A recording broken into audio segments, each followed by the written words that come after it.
नमस्कार फ्रेंड्स, तुलसी जी और शालिग्राम जी का विवाह घर पर करने के लिए ये देखिए, पहले ही हमने चौकी लगा ली है।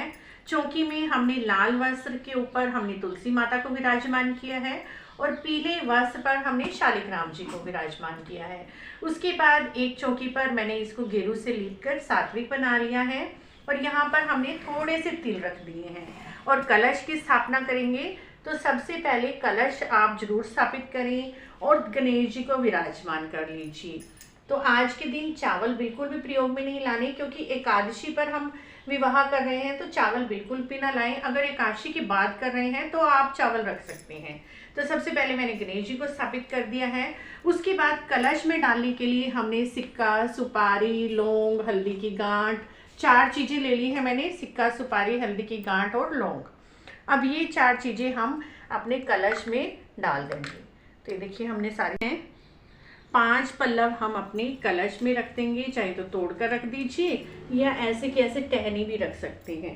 उसके बाद इसके ऊपर हमने पूर्ण पात्र रखने के लिए तिल लिए हैं। आज के दिन चावल नहीं प्रयोग में लाए जाते, तो कलश के ऊपर हमने तिल से भरी हुई एक कटोरी रख ली है और एक दीपक हमने कलश के ऊपर रखने के लिए जला लिया है, ताकि हमारा दीप कलश बन जाए। आज के दिन दीप कलश बनाएं तो सबसे उत्तम है, क्योंकि विवाह का पर्व है। विवाह के पर्व पर जितने अधिक दीप जलाएं उतने ही अच्छे होते हैं। उसके बाद फ्रेंड्स, हम अपना एक और दीपक जला लेंगे। उसके बाद एक हम हवन कुंड प्रज्वलित कर लेंगे। हवन कुंड प्रज्वलित करना बहुत ही शुभ रहता है। उसके बाद फ्रेंड्स, एक जल का लोटा लेकर हम चारों तरफ गंगा जल मिलाया हुआ है, चारों तरफ शुद्धिकरण कर लेंगे। अगर आपके पास शालिग्राम भगवान जी नहीं है तब भी आप विवाह कर सकते हैं। विवाह के लिए सिर्फ आपको तुलसी माता और शालिग्राम भगवान जी का कोई भी स्वरूप, लड्डू गोपाल जी चाहिए उनके, या फिर नारायण भगवान की मूर्ति, फोटो, कुछ भी ले सकते हैं। उसके बाद फ्रेंड्स, हमें आज के दिन हल्दी जरूर लगानी है माता को। तो ये हल्दी हमने दूध में घोल ली है।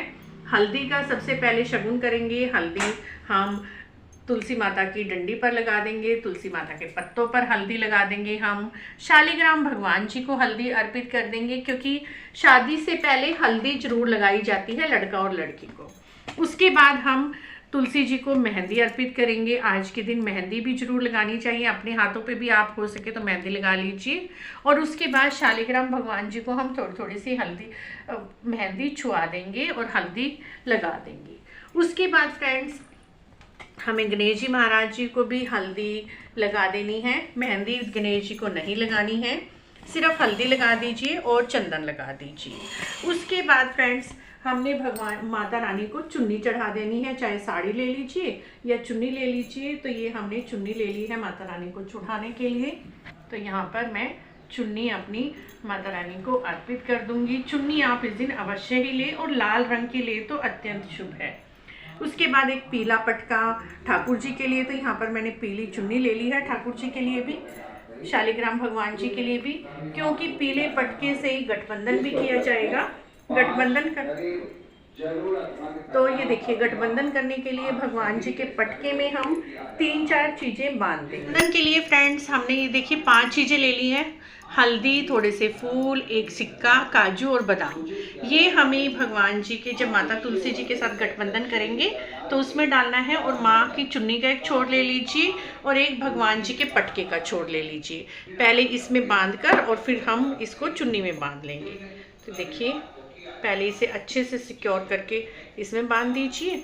फिर उसके बाद माता रानी की चुन्नी के साथ इस पल्ले को हम बांध देंगे। तो ये गठबंधन करना बहुत ही शुभ रहता है फ्रेंड्स। गठबंधन आपको जरूर करना है। देखिए, हमने गठबंधन भी कर दिया है भगवान जी का। और उसके बाद फ्रेंड्स, हमें करनी है माँ को श्रृंगार की वस्तुएं अर्पित करनी है। श्रृंगार में आप 16 श्रृंगार ले सकते हैं, कोई भी श्रृंगार ले सकते हैं। सबसे पहले माता रानी को चूड़ियाँ अर्पित करनी है। चूड़ियाँ आप लाल रंग की लें तो अत्यंत अच्छा है।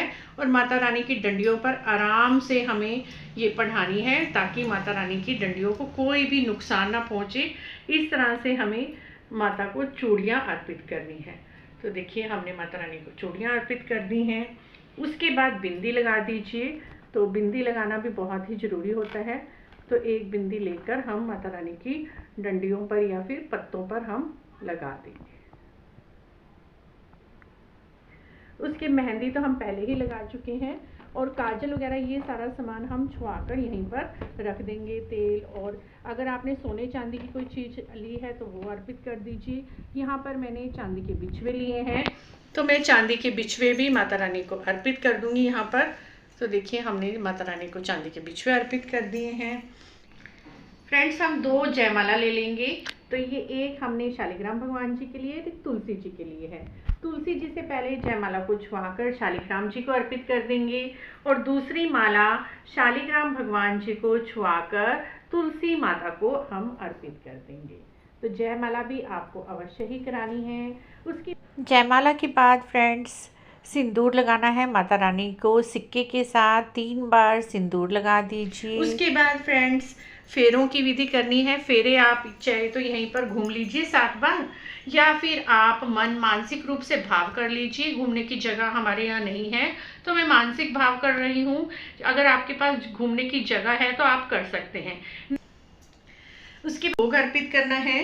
हमें भोग अर्पित करना है तो गणेश जी को भोग अर्पित करते समय ध्यान रखें तुलसी का पत्ता बिल्कुल भी नहीं डालना।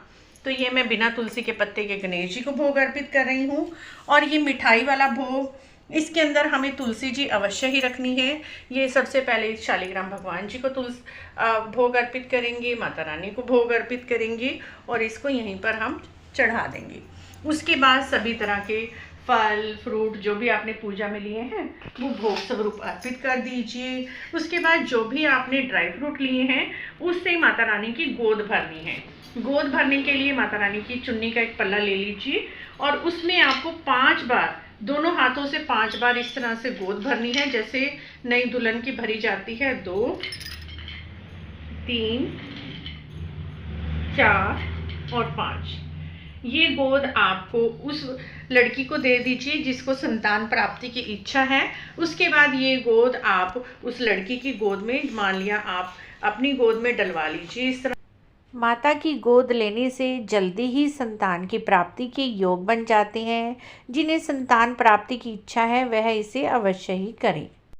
पग में हमें कपूर लेकर कपूर को प्रज्वलित कर लेना है, और कपूर से आरती करनी है माँ तुलसी जी की, शालिग्राम भगवान जी की, और इस तरह से तुलसी विवाह संपन्न कराना है।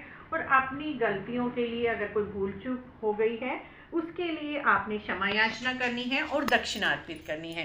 कई बार गलती हो जाती है किसी कारणवश से, तो उसकी भरपाई के लिए हमें दक्षिणा अवश्य ही अर्पित करनी होती है।